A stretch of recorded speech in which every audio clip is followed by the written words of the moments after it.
Hello, everyone.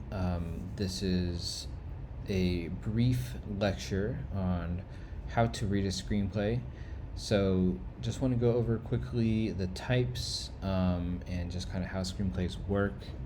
I think it's just important for you to understand them a little bit further and then also be equipped to read them since you're going to read two of them in this class. So, I already gave you that link. Here it is again. Check that out. That is really going to teach you pretty much everything you need to know about how to read a screenplay. But let's talk a little bit more about them. This is just a few slides, okay? So hang with me. So there's screenwriting software out there, naturally. The industry standard is Final Draft. I've never encountered any other software out there. Actually, it's kind of unfortunate that there's no competitors. It does work very well. It's what everyone uses. If you're serious about screenwriting, I would just say buy it. It's not a subscription model, which is great, unlike Premiere and Adobe stuff, which totally bankrupts you. So you just pay once and then you own it forever. New versions do come out all the time, but honestly, you don't need to. We're on 14 now, I think. You could be running Final Draft number 1 and it would be totally fine. There's new bells and whistles, but the way screenplays are written and the formatting and all that has not changed at all in a very long time. There's a free trial version as far as I know. There's also an educational discount. So something to check out. There's other ones out there like Celtics. It's free, but I think they're always changing the restrictions. I think you get one screenplay, one save, or sorry, it's not one save, but one file. It's very popular. It has a free trial period, I believe. So anyways, check that out on your own. Fade-In is popular. I've used it. I think it works pretty well. Writer's Duet, Movie Magic Screenwriter. There's Scrivener. There's this other one. I can't remember the name, but it's a Russian company, and it's becoming very popular. And yeah, I'm sure you can find it. Just Google, free screenwriting software programs. There's a ton of them out there. Again, Final Draft is the fastest one. Some of the other free ones can be a little buggy, and it's the industry standard. So check that out if you're interested in pursuing screenwriting. You don't need this for this class, by the way. I just am bringing it to your awareness. Okay, a feature screenplay. So a feature film screenplay is 90 to 120 pages, which you might find to be an interesting number because, feature films are generally an hour and a half, 2 hours long or longer. But more or less, of course, it depends on the pacing of the film, but more or less, and it's actually pretty accurate, is 1 page equals 1 minute of screen time. So a hour and a half long movie, 90-minute long movie is usually going to be about 90 pages long. So this is very convenient. So when you're holding that screenplay in your hand or looking at the file on your computer, you can flip to the end and be like, okay, I know exactly how long this movie is. Or not exactly, but very close. Also, reading a screenplay, with the exception of maybe the first one you read, because it's, it might be a little bit challenging because you're not used to reading them, should read about the same pace as the movie. So that way, when you're reading the screenplay, you can really see, the movie play out in your head, in your imagination, in real time. So that's very important, and screenwriters know how to use spacing and the page to their advantage in order to communicate the pacing and the length of the scenes of the film. So all that being said, naturally a 30-minute show, such as a lot of cartoons, I don't know, Simpsons comes to mind, Rick and Morty, things like that are 30 minutes long. They're going to be about 30 pages. An hour-long drama, such as The Sopranos, Breaking Bad, I think The Wire is an hour. Yeah, things like that. 60 pages, right? 60 pages, 60 minutes. A documentary does has a screenplay. Not always, right? But often, and I'd say most of the time, as far as the documentaries we're aware of. But they look very different. They use the 2 or 3 column format in general. A lot of people kind of have their own thing. There isn't a lot of standardization in documentary because people aren't really, or not, they're not at all writing documentaries and like selling them. Usually, the person writing the documentary is the same person making it, or it just kind of circulates within that film crew. So it doesn't really have a lot of standardization that makes it like universally easy to read. So just so you know, and we are watching lots of nonfiction in this class. Actually, about half of our curriculum is nonfiction film. Attributes of a screenplay. They usually start with fade in, but not always. They usually end with fade out or the end.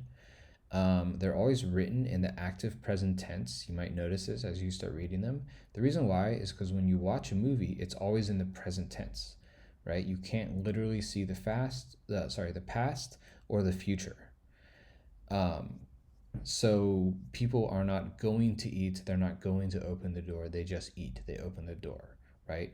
Even in a flashback scene or a flash forward scene in a movie, as an audience, we are still witnessing it in the present tense in a linear sort of way. Um, all right, time is always moving forward, and we're always experiencing it in the present, more or less, right? So that is why screenplays are always written in the present tense, and in fact, in the simple active present tense. Um, Apparently, Oppenheimer's written in the past tense. I haven't read it yet, but I think that's the only screenplay I've ever heard of that is not. And of course, when you're writing and producing or writing and directing your own movie, you can kind of write it in a way that nobody's going to understand it except for you, I suppose. Locations always are going to begin with one of two things: interior or exterior. You're going to see that on the screenplay. It says INT or EXT. That's what that stands for, interior, exterior. It literally just means inside or outside, right? So are we inside the car? Are we outside the car? If it's an apartment, are we inside of a room in the apartment, or are we outside looking at the building? And this is really just for logistical reasons. So the film crew can know if we're filming inside or outside. Do we need to be prepared for the weather? Do we need to chase the sun? Or can we not worry about the weather and set up our own lights and make it look like it's morning for, a 12-hour shoot? So that's really important. Also, day, night, golden hour, you're pretty much just going to see one of those three things. And again, it's just for the film crew to know, is it nighttime? Is it daytime? Is it golden hour? Does that mean we have to actually shoot during daytime, or do we need to make it look like it's daytime? So that's crucial information they need to know, which is why that's there. It's not really related to like narrative style or anything like that. Font is always 12 point. It's always Courier or Courier New now, which I don't know, started like 10 years ago. And it's very easy to read. It's monospaced. That font is just very like kind of anemic. So the idea is you don't really want the font to like influence the tone or the style or the motion. It needs to be super clear, right? This is a screenplay is a blueprint.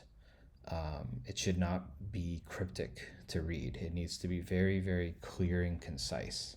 So people have found Courier to be perfect for that.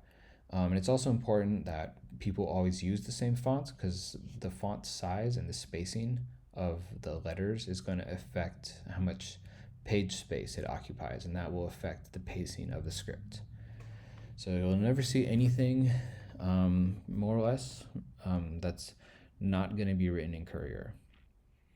You're going to see some things in all caps, and that basically is just when you first introduce a character, and you'll probably see like their age and maybe a short little description about them. I wrote see next slide, but actually I'm not going to go into that. But just want you to know that because you're like, why are some things all caps? You also might see some words in all caps, and that's usually just the writer communicating to the production personnel, and maybe you as a reader or whatever, of like pay attention to this thing, So, it might be like a MacGuffin, um, something like that. Hides the gun under the desk, and then gun is in all caps because, as we know, um, Chekhov's gun rule is that that thing's going to be used. And if it isn't, you're probably going to be very dissatisfied or maybe tricked. I don't know. Yeah, screenwriting software does all the indentations and all that. So if you use screenwriting software for a project or anything, you don't have to really worry about formatting anymore. So that's nice. I've already given you this in modules, so just want you to have this cheat sheet in case you forget. It's kind of just helpful to have this diagram so you can read screenplays. Eventually, you'll memorize these things. It's really not a lot, and you'll be able to read screenplays at the proper speed that they should be read, so then they play out at the right pacing in your head. Just wanted to real quickly show you what a documentary script looks like. Here's a 3-column format version. We can see the narration, meaning the voiceover is on the left in this version. So Rob is talking, I think about him all the time, etc.